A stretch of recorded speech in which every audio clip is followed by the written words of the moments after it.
오늘은 경제원론 두 번째 강의입니다. 두 번째 강의에서는 경제학을 공부하는 것, 경제학에서 무엇을 공부하는지 우리 잠깐 생각하고 지난주에 고민해 봤었는데, 이번 주에는 이 경제학을 직업으로 가지고 있는 사람들 또는 경제학이 다루고 있는 주제들이 어떤 생각과 어떤 사고방식을 통해서 나오는지에 대한 고민이 되겠습니다. 여러분들이 경제학자라면 과연 어떤 식으로 사고하게 될 것인지, 그럼 경제학을 하는 사람들은, 경제학을 배우는 사람들도 사실은 마찬가지죠. 어떤 식으로 논리를 전개 나가야 하는 것인지, 어떤 식으로 사회 현상을 바라볼 것인지에 대한 내용이 되겠습니다. 이 부분을 공부함을 통해서 경제학에 대한 더 깊은 이해가 생길 수 있다라는 그런 부분이 되겠고요. 그런 의미가 있고요. 이런 기본적인 과정에 대해서는 지난 시간에도 제가 조금씩 언급을 드렸습니다. 그러니까 경제학에서 이런 어려운 점들이 있는데, 경제학자들이나 경제학을 하는 사람들, 경제학을 공부하는 사람들은 이런 식으로 생각하고 이런 식으로 분석하려고 한다라는 내용입니다. 그래서 교과서에 보면 경제학자처럼 생각하기라고 되어 있는데, 그러니까 경제학을 어떻게 배우고 어떻게 고민하고 어떻게 이용할 것인가에 대한 과목이다. 그럼을 통해서 경제학이 무엇인가에 대한 이해를 더 깊게 하기를 바라고, 그 깊게 하기를 원하는 그런 부분 되겠습니다. 두 번째 장부터 설명을 시작하도록 하겠습니다.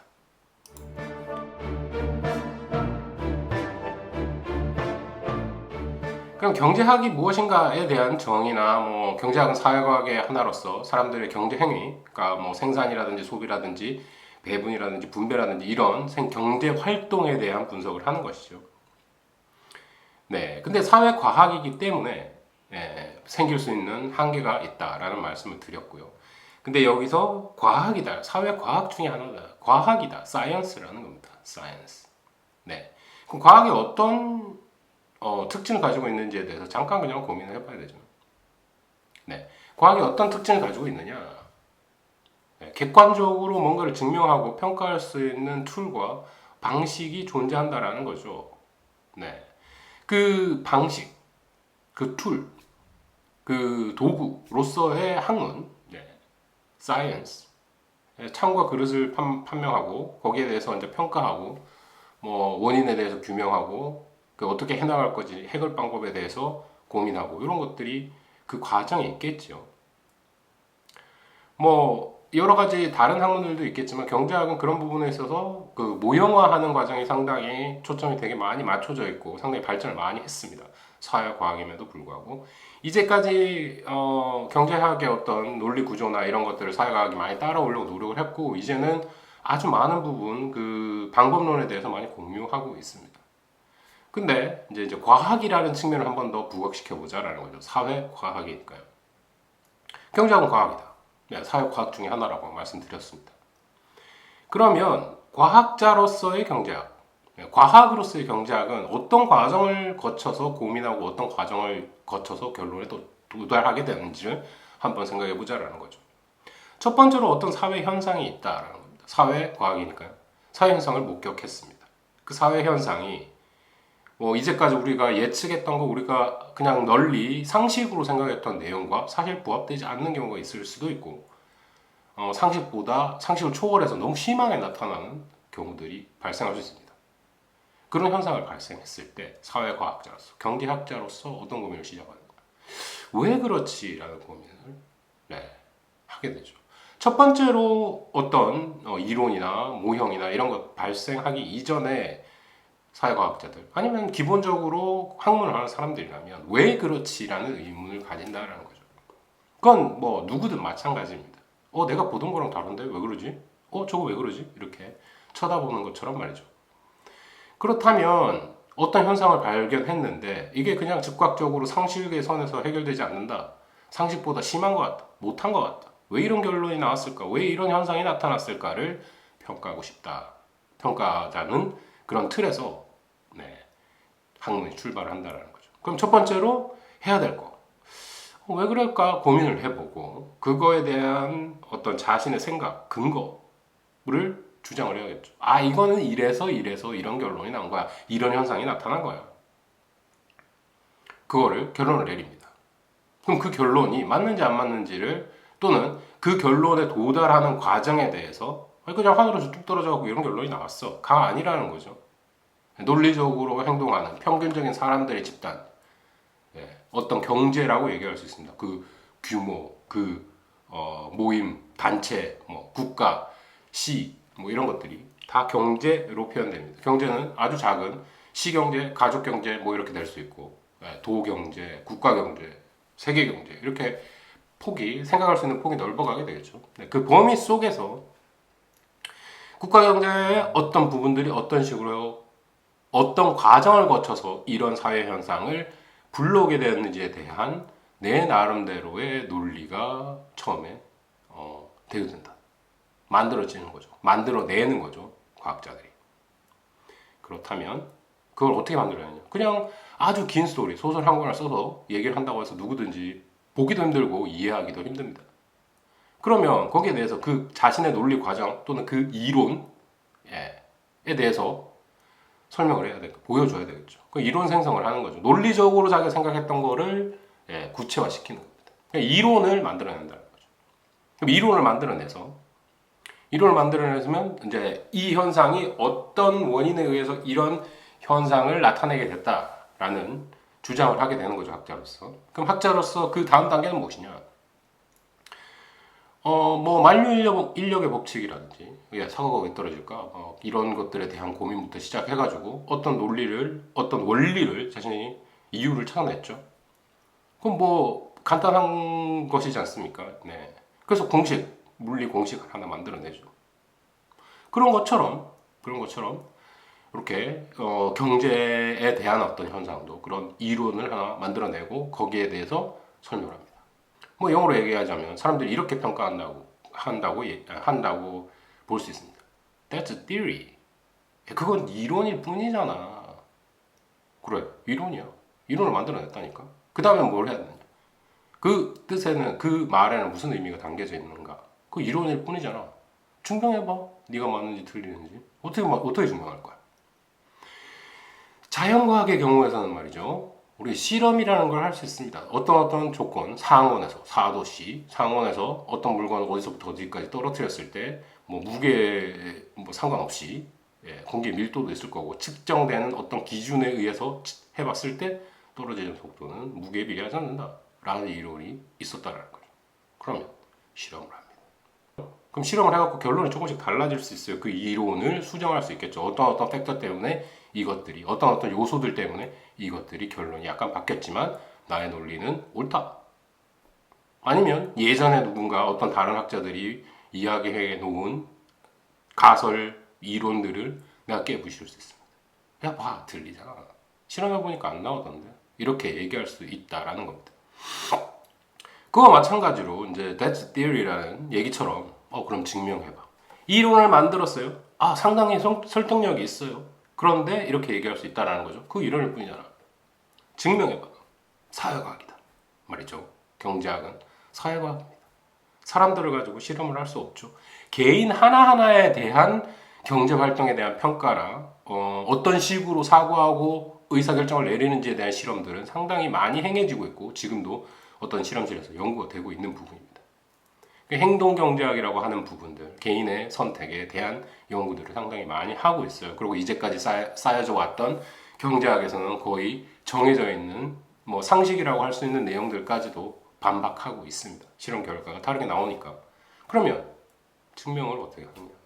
그래서 우리가 사용하는 것이 과학적인 툴 중에 하나죠. 수학 중에 하나죠. 통계학을 이용합니다.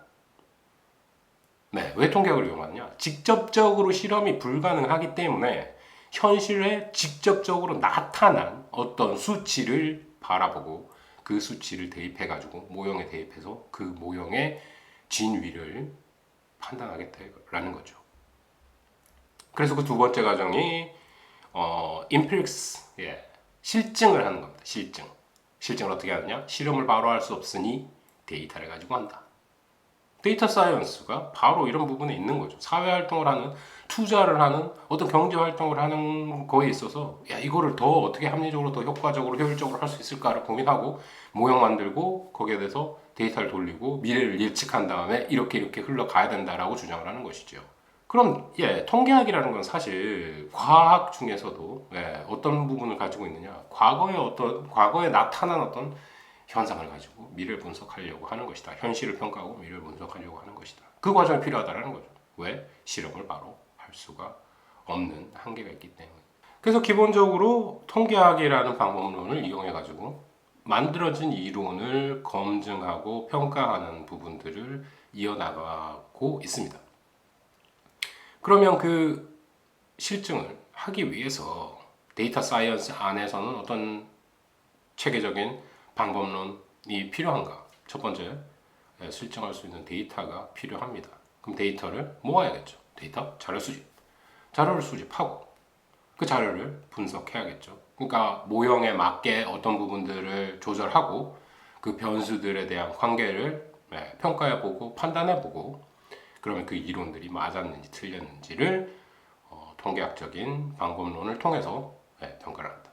통계학이라는 거 사회과학이 아니라 사실은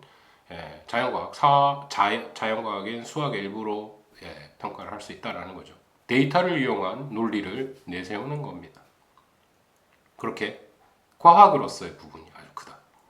이론을 만들어내는 과정도 아주 과학적인 방법, 수학적인 방법론을 통하여 평가를 하고 이론을 설립하는 것임과 동시에 검증하는 과정에서도 과학적인 방법, 수학 또는 통계학을 이용한 검증 결과를 거친다.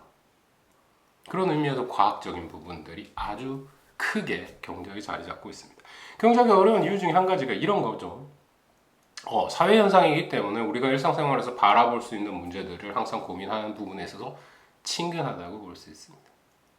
근데 막상 경제학을 공부하기 시작하면 이론적인 부분과 요 검증하는 과정에 맞닥뜨려지게 되고 그러면은 수학적인 논리 또는 그 모형들이 그냥 단순한 수학은 또 아니에요. 현실을 바탕을 둔 모형들이기 때문에 현실을 바라보고 이 모형에 어떻게 그 현실을 녹아냈는지를 이해를 해야 되고 그 이해된 모형을 통해서 모형이 흘러가는 논리적 과정을 따라갈 수 있어야 되고 그 따라가는 과정에서 검증하는 과정에 어떤 실수나 어떤 방법론을 통해서 이걸 검증했는지를 바라보는 것 아주 힘들다라는 겁니다. 특히 수학적인 어떤 이해 이런 것들이 안 되는 경우에 부족한 경우에 아주 어려움을 겪습니다.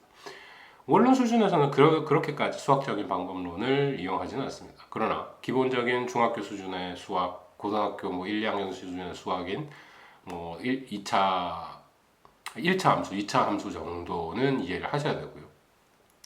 그게 기하학적으로 어떻게 표현되는지, 그러니까 x, y 축에 어떻게 나타나는지에 대한 이해만 하신다면 이제부터는 그 사회과학적인 논리로, 사회 현상에 대한 논리로 평가하고 이해할 수 있다. 그래서 최대한 경제 원론에서는 학생들이 가장 쉽고 친근하게 접근할 수 있는 방법론 선택하고 있습니다. 그래도 그래픽이 X축, Y축을 보여주고 있고 그 그래프에 나타나는 곡선들 이런 것들이 수학적인 어떤 모형에 바탕을 두고 있기 때문에 상당히 어려움을 겪는 학생들이 있다. 그래서 최대한 저도 쉽고 재밌게 소개할 수 있도록 노력을 하겠습니다. 그래서 우리가 이제까지 생각해 왔던 거는 과학자로서의 경제학자, 과학으로서의 경제학에 대해서 고민을 한번 해봤습니다. 어떤 과정을 거친다? 사회현상을 바라보고 이상하다고 생각되면 이론한다. 이론을 만들어낸다. 이론을 생성하고 그 이론이 어떻게 생성되었는지에 대해서 수학적인 논리 과정들을 그 이론의 부분들을 나타내고 보여주고 모든 사람들이 같이 고민해 볼 수 있도록 이건 이래서 이런 절차를 거쳐서 이런 결론에 도달하게 되었다라는 수학적인 모형을 보여줍니다. 꼭 수학적인 것 아니더라도 그 하나의 논리를 평가하기 위해서는 수학적인 모형이 좀 필요하다. 그래야 논리적으로 모자라는 부분이 없으니까. 그래서 이제 이론을 만들어내고 모형화하고 그 모형화에서 결론이 아주 논리적으로 합당하다. 설득력 있다. 라고 봤을 때. 그러면 이제 아까 말씀드렸던 것처럼 이론일 뿐이잖아. 현실은 그렇지 않아. 라고 얘기하는 것에 대해서 반박 또는 증명을 해야 됩니다. 그 증명을 어떻게 하느냐? 통계학을 통해서 한다. 그런 논리적 방법론을 경제학을 통해서 고민을 하고 있다. 라고 이해하시면 됩니다. 그 다음 부분도 살짝 있어요. 그러면 맞는지 틀렸는지 그거 뭐 어쩌라고 라고 할 수 있어요. 사상에 어떤 결론이 나왔는데, 그쵸? 그게 왜 그런지에 대해서 누가 설명을 했습니다. 만든 사람 아주 희열이 느껴질 수 있습니다. 왜요? 사람들이 모두 모르는 거를 내가 예측하고 그 내 예측과 논리가 맞았죠. 그런 것들을 좋아하는 사람들, 아주 내가 세계 최초로 그 논리에 대해서 증명을 했어 라는 부분, 아주 큰 부분입니다. 그러나 개별적인 개개인들의 삶에 뭔 도움이 되냐? 난 뭐 그거 알아도 별로 소용이 없어. 밝혀낸 사람 잘했네. 그리고 아주 논리적으로 똑똑하네. 아, 그 사람 진짜 똑똑해. 그걸 어떻게 발명했지? 그걸로 끝이죠. 그러면 그거를 현실적으로 우리 삶에 어떻게 적용시킬 것인가에 대한 부분도 필요합니다. 왜냐하면 일반적으로 사는 경제 주체들은 결론이 어떻게 나고 왜 그런 결론에 도달했는지에 대해서 관심이 없을 수도 있다라는 거죠. 자신의 어떤 관심이 거기에 초점이 맞춰져 있지 않을 수 있다라는 이야기입니다. 그렇다면 그 부분들을 어떻게 도와줄 수 있는지. 인간이 이제까지 한참 노력해왔던 것, 순수히 신만 알고 있는 것, 지금도 제대로는 아무도 모르는 것, 미래죠, 미래. 미래에 대한 예측을 하고 그 예측이 얼마나 맞을지 안 맞을지에 대한 평가하는 도구로 우리 확률을 많이 이야기합니다. 그 확률에 대해서 고민을 해보는 거죠. 이렇게 될 확률이 아주 높다. 그렇다면 나의 결론은 이렇게 가야지. 상당히 많은 부분 이용될 수 있다. 경제 활동 또는 투자 활동에 대해서 아주 중요한 부분입니다. 주식 투자 가격이 내가 누군가 미래를 볼 수 있다면 당장 여기에 앉아 있을 이유가 없습니다. 물론 경제학에 순수한 관심이 있어가지고 경제학을 좀 더 배우고 싶다. 경제학의 원리에 대해서 내가 이해를 좀 하고 싶다. 필요하죠. 그렇지만 내가 미래를 알고 있다면 여기 이제까지 쌓여있는 어떤 이론들, 그 이론을 좀 더 쉽게 설명해 주기 위해서 이렇게 만들어진 학문 체계 자체에서 만들어진 어떤 교과적인 부분들 다 필요 없죠. 미래를 볼 수 있는데 왜 그렇게 됐는지 별로 상관이 없다면, 물론 그게 순수한 관심이나 뭐 이해관계가 있을 수도 있습니다. 내가 그거 원리에 대해서 고민해 본 거, 이제까지 사람들이 어떤 논리로 이런 이론들을 생산해냈는지에 대한 순수한 관심으로 공부를 할 수도 있습니다. 그렇지 않다면 내가 미래를 볼 수 있다면 오늘부터 뭐 향후 10년까지의 미래 주가 지수에 대한 예측 또는 개별 주식의 가격에 대한 예측을 할 수 있다면 사실 우리가 필요한 소득이라는 거 어마어마하게 커질 수 있다는 거. 미래를 안다는 것 자체가 얼마나 값진 것인가에 대한 짧은 얘기였고요. 그렇게 생각해 볼 수 있다는 거고, 그걸 현실적으로 적용하기 위해서 사람들이 고민하고 있는 거, 내가 모르는 거, 진짜 정말 모르는 것, 미래에 대해서 모르고 미래에 대해서 내가 알기 쉽게 도움을 줄 수 있다면, 확률이 높은 현상들에 대해서 조언을 해줄 수 있다면, 그것도 어떤 부분에서 학자의 목표고 뛰어난 학자들이 항상 고민하는 부분입니다. 내가 미래를 읽고 싶다. 바벨탑을 짓는 거하고 비슷한 과정이죠. 신의 영역에 다다르려고 노력하는 겁니다. 그게 뭐 비유지만 그 부분들이 사실은 학문에도 들어갈 수 있다. 시뮬레이션이라고 해서 이 기본적인 우리가 만들어 놓은 통계학적인 모형 또는 수학적인 모형에다가 어떤 값들을 집어넣고 이게 시간이 흘러감에 따라서 어떻게 변해갈지에 대해서 고민해 보는 것, 쉽게 말해서 시뮬레이션이죠. 그 시뮬레이션을 통해서 데이터를 쌓아가고 그 시뮬레이션의 결과가 맞았는지 안 맞았는지 평가하고 그 논리적인 과정, 어떤 결과가 나타나는 확률 이런 거에 대해서 다 계산을 해가지고 부여를 해놓는 것, AI를 통해서 주식 투자를 하고 다른 부분들에 대해서 고민하는 결론에 대해서 평가하는 것. 데이터 사이언스에서 다 하고 있고 통계학적인 방법론을 가지고 오고 컴퓨터 과학에서 오는 방법론을 가지고 오고 기본적인 이론은 경제학자들이 생각해낸 논리적인 추론 과정을 가지고 오면 그게 합쳐져서 더 값진, 더 개별 경제 주체들이 필요한 부분들을 볼 수 있다, 이해할 수 있다 라고 보시면 되겠습니다.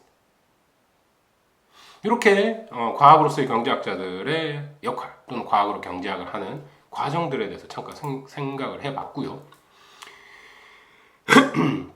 다음 부분으로 우리가 고민해 보는 것, 이런 과학적인 방법론이라는 것, 과학이라는 것, 사회 현상에 대해서 관찰하고 검증하고 거기에 대해서 이론을 만들고 그 다음에 이 이론이 왜 이러는지에 대해서 고민하고 그걸 평가하고 그 평가를 통해서 미래에 대해서 예측하고 그리고 현실에 적용하는 부분까지 쭉 있다라는 거죠. 하나만 뚝 떨어져 나가서 해낼 수 없는 부분이 있다라는 겁니다. 사회 현상을 바라봤을 때 왜 일어났을까를 고민하는 사람이 있을 거고 그거를 문제 제기하고 왜 이래요? 이거 한번 설명해 볼래요? 라고 의문을 제시하고 그 의문에 따라서 모형을 논리를 펴고 그 논리에 대해서 증명하고 과학적인, 수학적인 증명, 통계학적인 증명. 그럼 그걸 통해서 우리가 앞으로 어떻게 행동해야 되는지 예측해 나가는 거예요. 그 사실은 뭐 어떤 과학적인 방법론을 통한 현실적인 실행 방안, 그거에 대해서 고민을 해 보셨다면 아주 논리적인 과정입니다. 누구든 그렇게 할 거예요. 중간에 그만두지 않는다면. 그래서 이런 과학적인 방법론, 경제학이 따르고 있는 과학적 방법론에 대해서 생각을 해봤습니다. 다음 부분 우리 생각할 거, 그 과학적인 방법론을 어떤 체계적인 방법으로 이용을 하느냐. 그 첫 번째로 모형화라는 부분을 고민해 보겠습니다.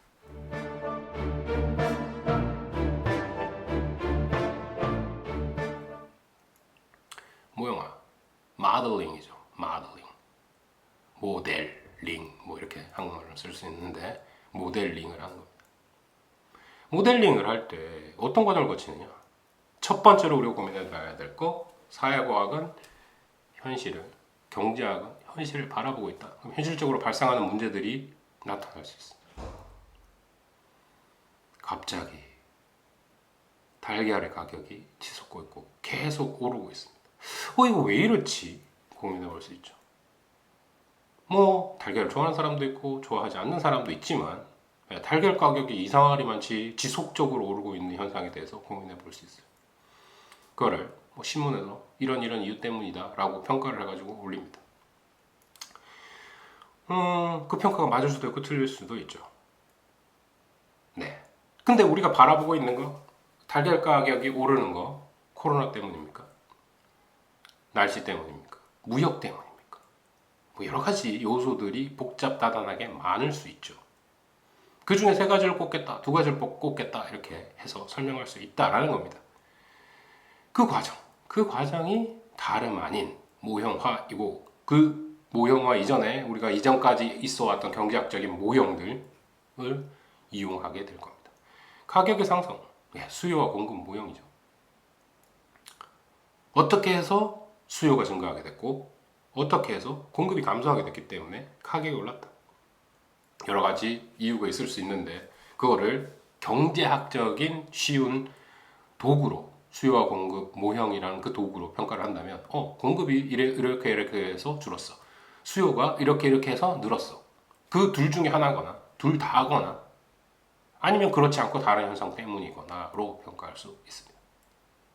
근데 주로 그 1번, 2번이 주된 원인이고 그걸 바라볼 때 공급에 영향을 미치는 요소, 수요에 영향을 미치는 요소 그걸 가지고 가격이 어떻게 변한 거에 대한 설명을 한다라는 겁니다.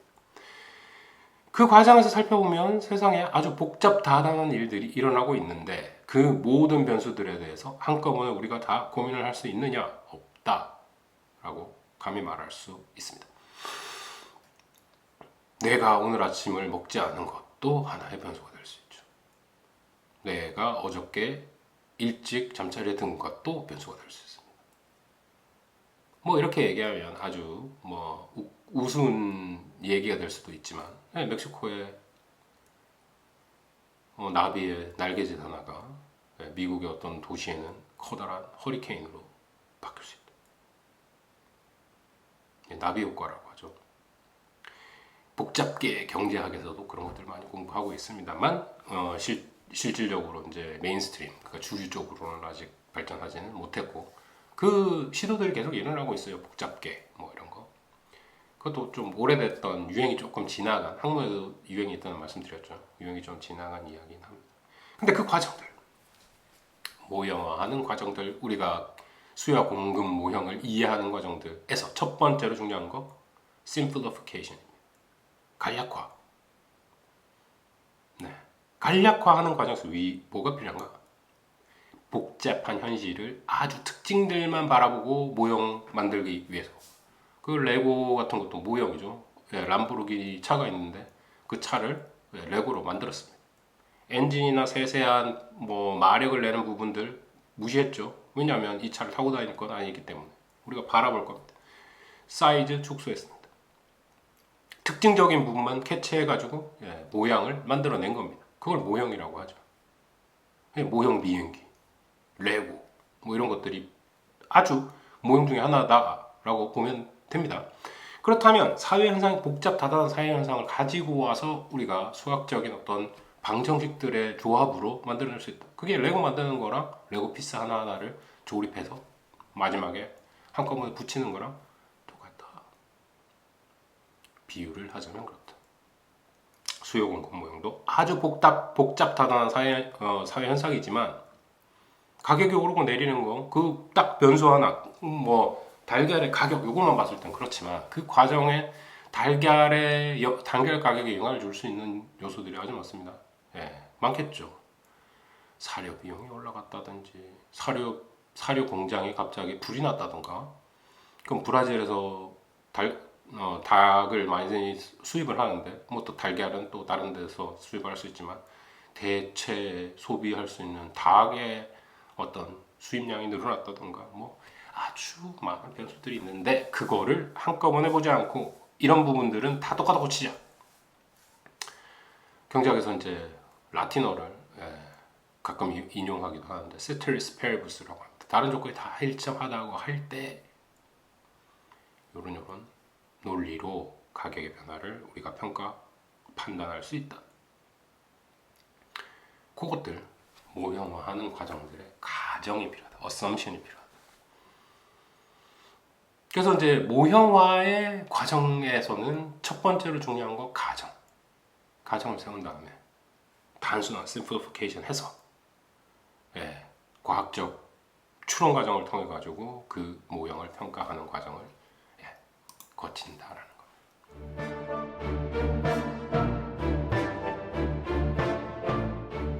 우리 지금까지 사회과학에서 과학적인 방법론, 과학이라는 부분을 아주 부각시켜가지고 경제학은 사회과학인데 과학이라고 그랬잖아. 그럼 과학이 뭔데? 과학적인 방법론이 뭔데에 대해서 좀 고민을 했습니다.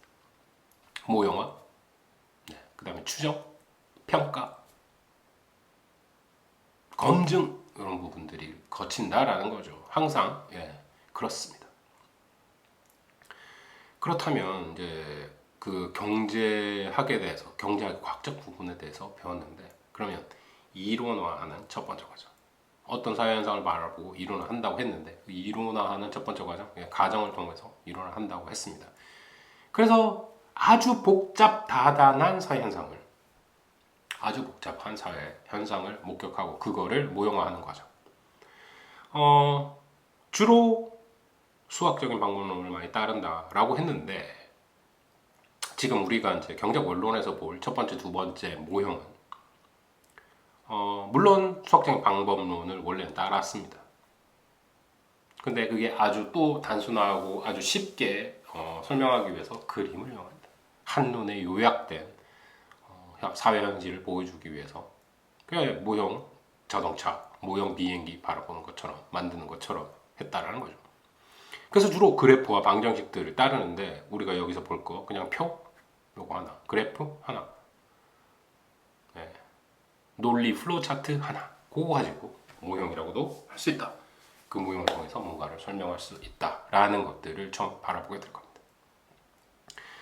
아주 미세한 요소들은 날려버리고 가정으로 다른 것들은 다 그대로라고 쳤을 때 우리가 바라볼 핵심은 요거 변수 또는 요 사람들 또는 요 그룹의 어떤 모임들을 바라볼 거다. 그리고 그 사람들 간의 상호작용이 어떻게 일어나는지 바라보고 그래서 이런 사현상이 나타나는구나를 결론 짓게 된다. 그래서 가정을 통해서 모형화하고 왜 이런 과정이 필요한가를 한번 고민해 보면 현실의 논리적인 과정들을 이론들을 생산하기 위해서 설명하기 위해서 왜 그랬는지 그게 첫 번째가 되겠죠. 현실을 더 잘 이해하기 위한 단순화 과정을 거친다. 그게 바로 모형이다. 이제 모형에 대해서 이해를 했다면 첫 번째로 우리가 이해할 고민해 볼 경제학적 모형, 경제학 모형은 바로 경제 순환 모형입니다.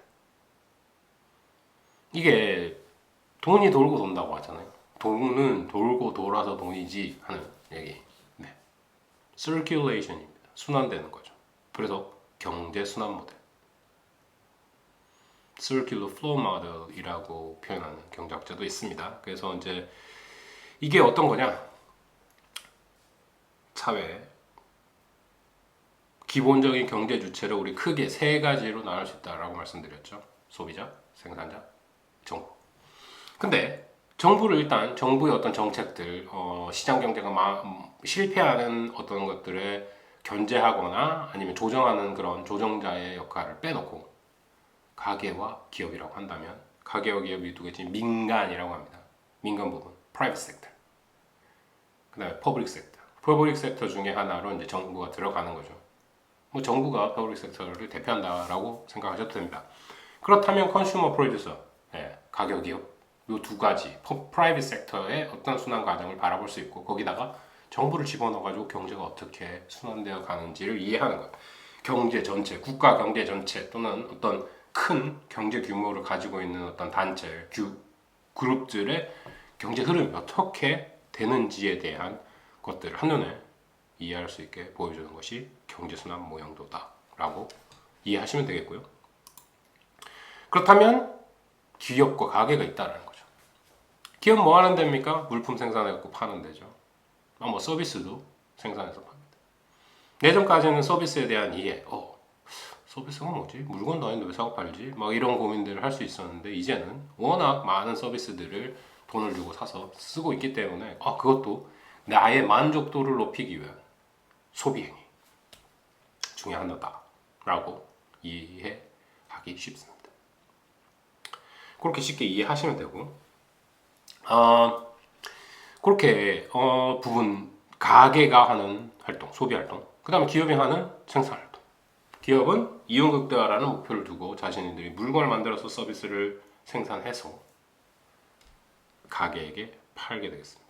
생산 활동, 기업의 생산 활동, 그 다음에 가게의 소비 활동. 소비 활동, 나의 만족도를 높이기 위해서 그 대가를 지불하고 가격만큼의 대가를 지불하고 상품이나 서비스를 사가지고 옵니다. 재화 서비스를 소비하는 거죠. 그 소비 과정과 생산 과정 어떻게 이루어지는지에 대해서 그림으로 나타낸 것이 경제 순환 모형이다. 그럼 기업과 가게는 어디서 만나느냐? 생산자와 소비자는 어디서 만납니까? 수요와 공급 시장에서 만나죠. 네, 그렇습니다. 시장에서 만납니다. 첫 번째로 우리가 아주 쉽게 생각할 수 있는 시장, 물건 사러 갑니다. 그러면 이런 얘기 우리 예전에도 했을 것 같아요. 쿠팡이 시장일까요? 아닐까요? 네, 쿠팡도 시장입니다. 생산자와 소비자가 만나는 곳, 피지컬한 물리적인 장소만을 이용하는 것이 아니라 추상적으로 만나서 가격과 거래가 이루어지는 곳, 가격과 거래량이 결정되는 곳, 거래가 이루어지는 그 곳이 바로 시장입니다. 쿠팡에서도, 아마존에서도, 인터넷 쇼핑몰에서도 거래가 이루어집니다. 그래서 거기 시장이라고 우리 생각하시면 됩니다. 그럼 그 시장에서 우리 볼 수 있는 것, 거래가 일어날 때 관찰할 수 있는 것, 뭐가 있겠죠? 균형 가격이 있을 거고, 물건이 갔다 왔다 하는 거 있겠습니다. 돌죠. 어떻게 도느냐? 나는 돈을 주고 가격을 지불하고 상품이나 서비스를 가지고 옵니다. 그 과정 어디서 일어난다고요? 상품, 서비스 시장.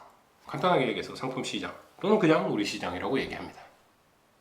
시장에서 수요 공급이 만나서 가격이 결정된다. 시장 모형이에요. 그것도 그 부분보다 이제 어떤 거래가 이루어지고 돈이 어떻게 흘러가는지 캐시플로우가 어떤 방향으로 움직이는지에 대해서 고민할 수 있다. 그 대가로 뭘 받았죠? 상품을 받았습니다. 가게와 기업은 거기에서만 만나는가? 한번 고민해 봅시다. 다른 데 만나는 데 없어요? 다른 시장, 그러니까 상품 서비스 시장이라고 말했던 그 시장 말고 다른 시장들이 있습니까? 네, 우리 경제학에서는 크게 세 가지의 시장들을 우리가 고민을 하고 있습니다. 그 중에 한 가지가 그냥 상품 시장이고요. 그 다음 부분 우리가 살펴볼 게 생산 요소 시장입니다. 생산 요소 시장 중에서도 노동 시장을 볼 수 있겠죠. 생산 요소 시장과 상품 시장 이렇게 얘기한다면 두 가지로 나눌 수 있고요. 생산 요소를 경제학에서 많이 우리가 고민하고 있는 거 노동 시장, 자본 시장으로 볼 수 있습니다. 그래서 여기서는 가계 기업이 어떻다고요? 상품 시장에서 만나서 내가 가격을 지불하고 물건을 사온다. 네, 그게 첫 번째고. 거기서만 만나느냐, 다른 시장에서 만나지 않느냐? 만납니다. 생산 요소 시장, 생산 요소들을 소유하고 있는 사람들, 소유하고 있는 주체 어디냐고요? 가게. 개별적인 소비자들, 네, 가게 구성원들은 어떤 자원을 가지고 있죠? 시간을 갖고 있습니다. 노동이라는 게 뭔가요? 나의 소중한 시간을 팔아갖고 소득을 올리는 겁니다. 돈하고 내 시간을 바꾸는 과정이다 라고 평가해 볼 수 있겠네요. 나에겐 24시간이 있어요. 하루에. 그 24시간 중에 8시간을 팔아가지고 평균 월 얼마씩의 수입을 얻습니다. 노동 수입이죠. 네. 노동 수입밖에 없느냐? 가게는 또 뭘 가지고 있습니까? 자본을 가지고 있습니다. 자본 안 가지고 있을 수도 있지만, 네. 내 소득이 어느 정도 쌓였을 때 그거를 자본화할 수 있죠. 시간을 아껴두는 거일 수도 있고, 시간의 단위로 평가할 수도 있고, 현금의 단위로 평가할 수도 있습니다. 그걸 어떤 매개로 평가하느냐에 따라서 좀 다르긴 하지만, 우리 경제학에서 돈으로 평가를 많이 하죠. 네. 교환의 매개체이고 가치의 매개체입니다. 그래서 그게 자본으로 쌓이면, 자본 축적이 일어나면 자본이라는 거를 개별적인 가게가 소유하고 있다가 생산 과정에 투자할 수 있습니다. 그렇다면 노동시장에서도 만날 거고 자본시장에서도 만날 거고 상품시장에서도 당연히 만나겠죠. 소비를 위해서. 소비와 투자. 네. 그리고 노동. 그럼 노동시장에서는 어떤 과정입니까? 내 시간을 기업에다가 주고 노동 수입을 가져간다. 그 과정을 그냥 보여주는 게 이 바로 경제 순환 모형이 되겠습니다. 쉽죠? 쉽습니다. 그냥 사회 현상 일어나고 있는 거, 경제에서 일어나고 있는 것들 아주 크게 우리 국가 경제에서는 어떤 현상이 일어나고 있는가, 그거를 우리 두 그룹으로 나눠보자. 민간적인 부분만 일단 생각을 하고 가계와 기업이라고 치자. 그럼 가계는 어떤 활동을 하고 기업은 어떤 활동을 하느냐, 이거를 그려놓은 거 되겠죠. 근데 중간중간에 뭐 그려진 거 되게 많습니다만 사실 별거 아니다. 어디서 만나느냐? 생산 요소 시장이랑 상품 시장에서 만난다. 재화 서비스 시장에서 만난다. 재화 서비스 시장에 만났을 때 가게는 뭐하냐? 소비하죠. 물건을 사옵니다. 그렇다면 기업은 물건을 생산해가지고 팔죠. 네. 그 돈의 흐름은 녹색. 그 다음에 어떤 실질적인 물질의 이동은 빨간색의 화살표로 나타나져 있습니다. 그래서 상품 시장에서 구매자 또는 구입자, 그죠? 그거는 가게고 물건을 판매하는 사람. 네. buyer and seller로 나타낸 걸 번역을 이렇게 한 것 같아요. buyer는 consumer, 그러니까 기본적인 가게입니다. 그리고 셀러는 여기서는 기업이죠. 네. firm이라든지 컴퍼니라든지 뭐 이렇게 표현할 수 있습니다. 이 과정이 일어날 때 돈은 이쪽으로 흘러가고, 그러니까 가게에서 기업 쪽으로 돈은 흘러간다. 어떤 방식으로? 지출 또는 소비를 통해서, 소비 지출을 통해서 중간에 시장으로 들어가고, 시장에 들어갔다는 수입이 기업으로 들어간다. 이렇게 평가할 수 있겠다. 다른 부분 뭐냐? 생산 요소 시장이 있다라는 거죠. 첫 번째로 떠올리기 쉬운 거 상품 제휴 서비스 시장 이해하기 쉽고 우리 현실적으로 아주 쉽게 다가옵니다. 그 부분들을 이해함을 통해서 그 다음 부분들의 모든 다른 시장도 쉽게 이해되리라고 믿습니다만 더 편리하게 쉽게 이해되는 부분은 상품 시장이다. 동의하실 겁니다. 그런데 한 가지 더 고민해 봐야 될 거 가게와 기업이 만나는 것 상품 시장만이 아니다. 상품 시장 말고 어디? 생산 요소 시장에서 만난다. 생산 요소 시장을 가지고 있는 것 가게. 그걸 파는 거죠. 나의 소중한 시간을 판다고요. 나의 소중한 시간을 팔아가지고 만들어낸 수입을 자본화했다, 쌓아놨다, 아껴놨다가 그 아껴놓은 걸 통해 가지고 기업에 투자한다. 자본시장이죠. 자본시장에서 만나고 노동시장에서 만나고 재화와 서비스 시장에서 만난다. 그럼 그 다음 부분 생산 요소 시장을 생각해 보자라는 겁니다. 그럼 돈이 어디서 어디로 올라간다고요? 생산 요소 시장에 자본과 노동을 제공해 주는 사람, 공급해 주는 사람, 파는 사람 가게가 되겠죠. 기업은 그걸 사갑니다. 그 사온 시간과 자본을 이용해 가지고 생산 과정을 통해 가지고 물건이나 서비스를 만들어내겠죠. 그걸 보여주는 것이 이겁니다.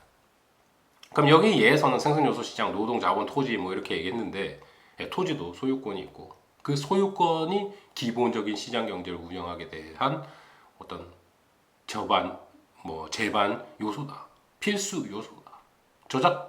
저작권 또는 재산권 이 부분이 property right이라고 하는데 그 부분이 정말 잘 합리적으로 갖춰져 있어야지 시장 경제가 제대로 돌아간다. 그 근거가 여기 있다. 그걸 소유하고 있는 거 가게가 소유하고 있다니까요. 개별적으로 소유하고 있습니다.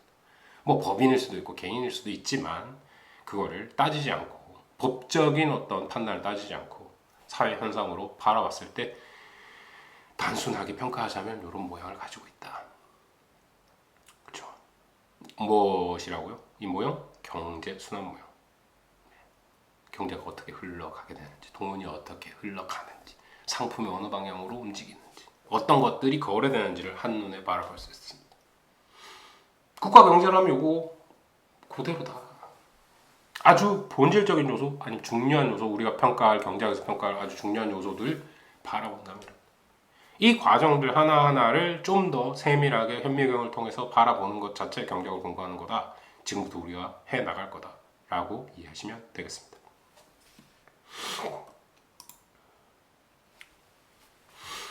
다음으로 한 가지 더 고민해 봐야 될 모형이 있습니다. 그 모형이 생산 가능 곡선이라는 모형입니다. 생산 가능 곡선 Production Possibility Frontier 또는 Production Possibility Curve라고 합니다. 네. PPC 또는 PPF라고 얘기해요. 여기서 교과서에서는 PPF를 썼습니다. Production Possibility Frontier. 네. 이게 뭐냐? 뭘 보여주느냐? 한 국가의 경제력을 한눈에 쉽게 바라볼 수 있게 한 것이 PPF입니다. 경제학적인 모형이에요. 모든 것들을 복잡다단하게 보여주고 있진 않습니다. 어떻게 가정하느냐? 생산 가능 곡선 딱 보고 그림을 보고 우리가 생각을 해 보겠습니다. 그림이 어떻게 되어 있습니까? 저 동그랗게 원, 4분의 1 원 또는 원보다는 조금 평평하지만 하여튼 둥근 바깥쪽으로 향하는 배불룩한 모형을 가지고 있습니다. 여기서 가로축과 세로축을 한번 살펴보면 하나는 자동차 생산량, 네. 위는 컴퓨터 생산량이죠. 자, 한 경제에서 수천, 수백, 수억 가지의 물건을 생산하는데 요거를 단순히 두 가지만 생산한다고 가정해보자. 요게 생산 가능 곡선을 그리는 첫 번째 단계입니다. 왜 한 가지가 아니고 두 가지인가? 비교 평가가 가능하기 때문에 그렇습니다. 왜 세 가지가 아니고 두 가지인가? 첫 번째는 이런 이유가 있습니다. 우리가 지금 공간적으로는 3차원의 세상에 살고 있죠. 존재하고 있습니다. X축, Y축, Z축이 있고 그 정확한 지점을 우리가 측정해가지고 그어낼 수 있다면 가상으로 이렇게 축을 그린 다음에 그려낼 수 있다면 얼마나 떨어져 있는 물건인지를 평가할 수 있습니다. 움직임도 사실은 3차원의 공간에서 평가할 수 있죠. 그거를 이제 직선적인 움직임을 평가한다면 넥터가 되겠습니다. 네. 거기까지 좀 어렵다면, 수학적으로 좀 어렵다면 3차원을 우리가 가장 많이 바라보고 평가하는 건 뭐죠? 모니터를 보죠. 모니터도 2D X축 Y축만 있죠. 앞뒤로는 없습니다. 3D 게임도 있고 3D 가상현실도 우리 모니터를 보고 하죠. 그거를 프로젝션 할 수는 있어. 아주 비슷하게 표현할 수는 있습니다. 음영과 뭐 이런 그림자와 이런 걸 통해 가지고 표현할 수는 있지만 사실은 우리가 이 2D를 3D를 2D로 프로젝션한 거를 바라보고 있는 거죠. 실질적으로는 2D. 그러면 뭐 물론 책도 그렇죠. 책도 앞뒤의 공간은 없습니다. 우리가 몇 차원의 공간에 살고 있습니까? 아주 수많은 차원의 공간에 살고 있습니다. 시간도 거기에 포함될 수 있을 것이고, 우리가 더 많이 고려할 수 있는 변수들이 늘어나면 냄새도 있을 것이고, 온도도 있을 것이고, 그거를 어떤 식으로 측정해서 표현할 수 있다면 그 공간을 고민해 볼 수 있다. 변수가 늘어나면 차원이 늘어난다 라고 생각해 볼 수 있습니다. 근데 왜 두 개냐? 그리기 어렵잖아. 그죠? 나타내기가 어렵습니다. 3차원부터 저 2차원 공간을 그려내는 것 자체가 힘들어. 그게 첫 번째 원인이 될 거고. 만약에 그려낼 수 있다고 하더라도 3차원 정도 되면 분석 방법이 아주 복잡해집니다. 2차원 공간 분석하는 것도 미분 적분이라는 아주 복잡한 테크닉을 이용해서 풀어야 하는데, 물론 AI면 더 많은 차원의 방정식을 아주 간단하게는 하지만 짧은 속도 내에 풀어낼 수 있겠죠. 그렇지만 현실은 그렇지 않고, 우리가 원리를 이해하는 데 있어서 그렇게 복잡해야 되냐라고 고민해보고, 정말 중요한 두 변수와의 관계를 한번 평가 판단해보자. 그거 개별적으로 쌍을 지어가지고 그렇게 평가하다 보면 전체적인 관계에 대해서도 이해할 수 있을 것이다 라는 것이 되겠습니다. 그렇다면 2차 모형까지는 이해가 돼. 근데 왜 1차는 아니야? 라고 평가할 수 있는데요. 자, 이런 경우가 있습니다. 1차적인 경우에는 상대가 없죠. 비교할 대상이 없습니다. 물건 대 물건으로 비교할 대상이 없어요. 2차 모형부터는 있죠. 그래서 경제학에서는 이런 모형을 아주 많이 만듭니다. 2차 모형을 주로 많이 만들고요. 2차 모형이 다 변수 차의 모형을 평가하는 시작점이 됩니다. 왜냐하면 하나의 변수를 그냥 자동차와 컴퓨터라고 놓지 않고 자동차와 자동차 아닌 모든 다른 생산물, 그래서 그 생산물과 자동차를 비교해가지고 자동차에 대한 상대적 평가를 한다. 그걸 통해서 합리적인 생산 과정이나 소비 과정을 이해해낼 수 있다 라는 논리입니다. 그래서 2차원 공간을 많이 이용하고 그걸 그래프로 이렇게 그려놨어요. 여기서 보여주고 싶은 건 뭐냐? 한 경제의 경제력, 경제적인 힘을 보여주고 싶은 겁니다.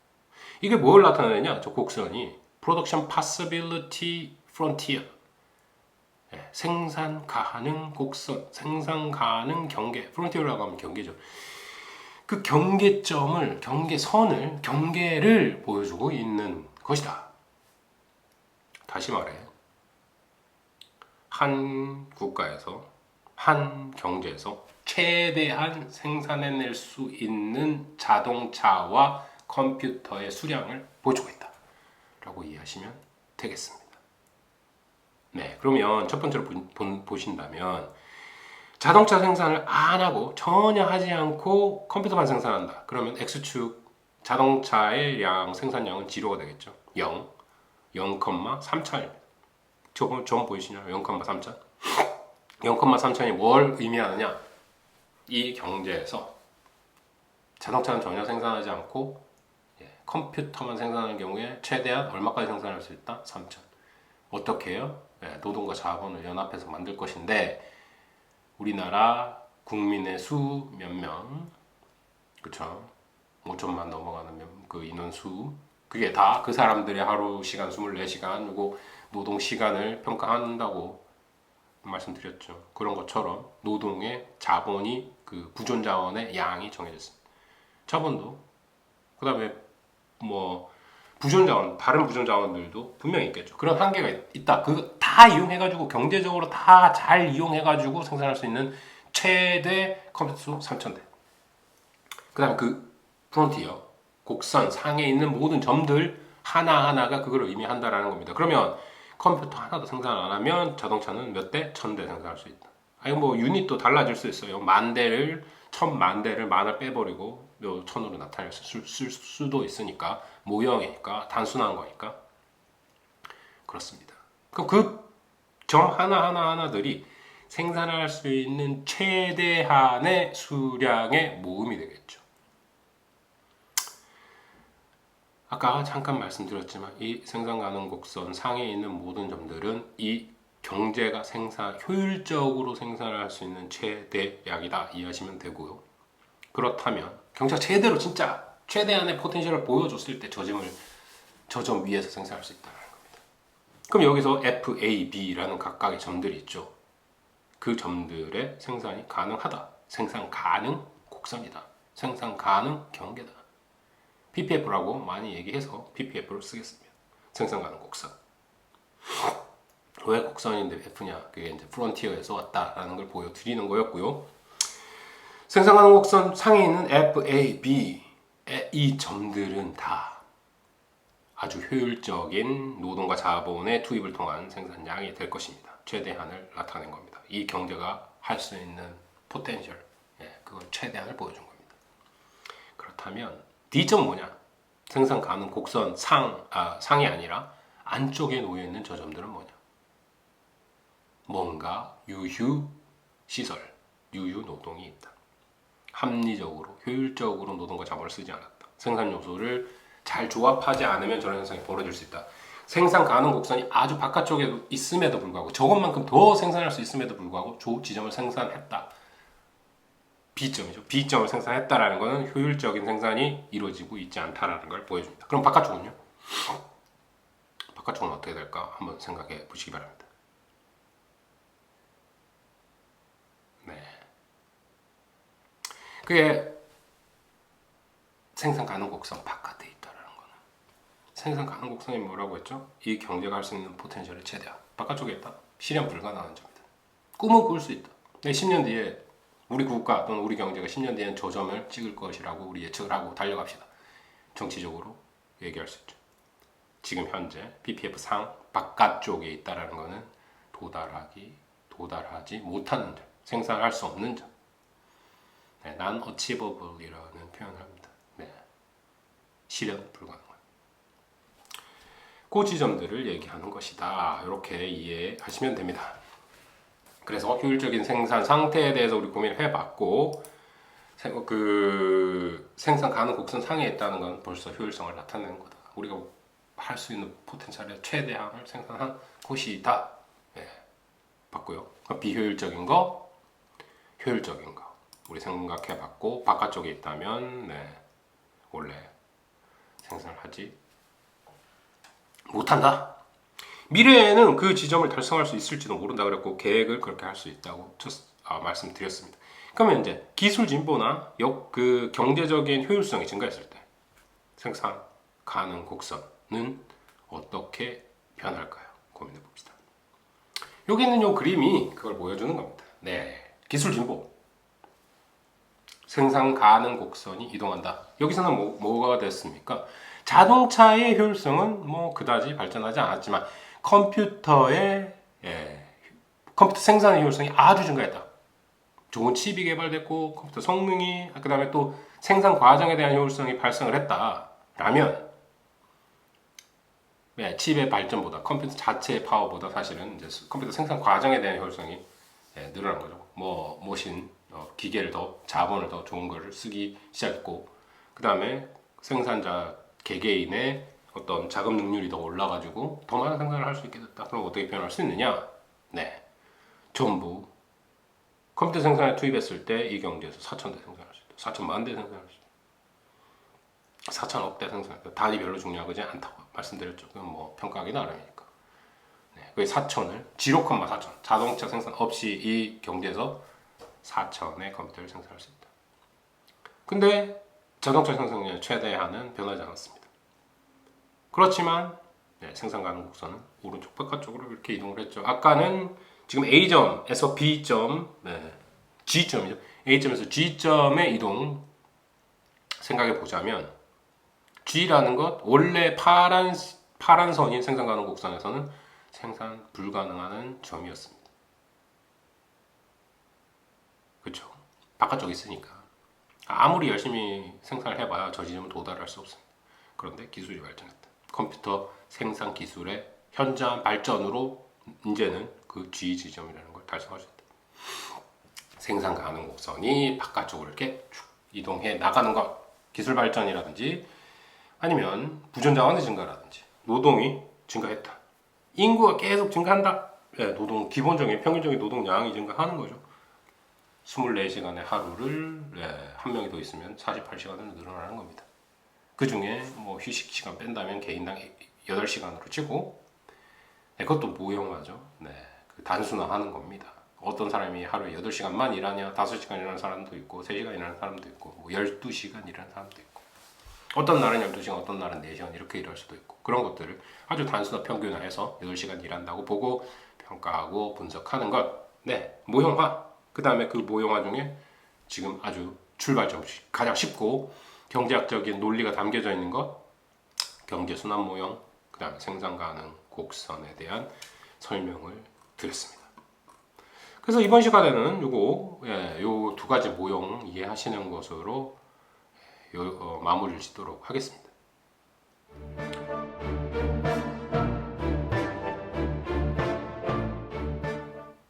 이번 시간 다시 요약하자면 첫 번째로 우리 뭐에 대해서 고민을 했었죠?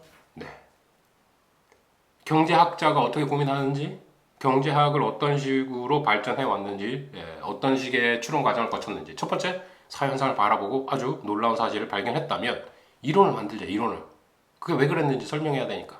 이론을 만들 때 수학적인 방법론을 통해 갖고 모형화한다고 했죠. 모형화 과정, 가설 또는 가정을 통해서 아주 복잡한 현실을 단순화한다고 했습니다. 모형화를 하고 거기에 대해서 논리적으로 증명을 하고 그 모형이 아주 이론적으로 타당하다면 설득력이 있다면 검증을 한다고 했습니다. 통계학적인 수학적인 방법론을 통해서 검증을 한다. 검증을 하는 과정, 자료를 모으고 데이터 컬렉션이죠. 데이터를 모은 다음에 데이터에 대해서 평가를 합니다. 추론하죠. 그 추론 과정을 에스티메이션 해서 에스티메이션이 맞는지 안 맞는지 검증을 합니다. 검증이 끝나고 나면 그걸로 끝이다. 이론이 잘 맞네. 데이터도 이걸 증명해 주네. 좋죠. 좋습니다. 그 다음 부분은 뭐냐고요? 현실을 어떻게 적용할 건지. 미래에 대한 예측까지. 모형이 좋다면 그리고 미래를 예측할 수 있는 모형이라면 그걸 이용해서 평가해 보는 것 자체가 아주 현실에 도움이 될 것이다. 라는 말씀을 드렸고요. 그래서 그 모형화하는 과정 또는 경제학적인 모형 중에 어떤 것들이 있는지 우리 한번 두 가지 예로 살펴봤습니다. 생산 가능 곡선이 있었고 경제 순환 모형이 있었습니다. 그 두 가지 설명해 봤습니다. 그래서 요 모형이라는 거, 그 모형을 이용해서 어떤 것들을 경제학자들이 하는지, 앞으로 우리가 어떤 식의 논리 체계로 순서대로 경제학을 공부해 나갈 것인지에 대해서 설명을 드렸습니다. 오늘도 중요한 내용들 제 나름대로는 쉽게 설명을 하려고 노력했습니다. 여러 가지 조언이나 건의사항 같은 거 있으시면 언제든지 편하게 남겨주시면 고맙겠습니다. 오늘 이렇게 마무리 짓도록 하겠습니다. 고맙습니다.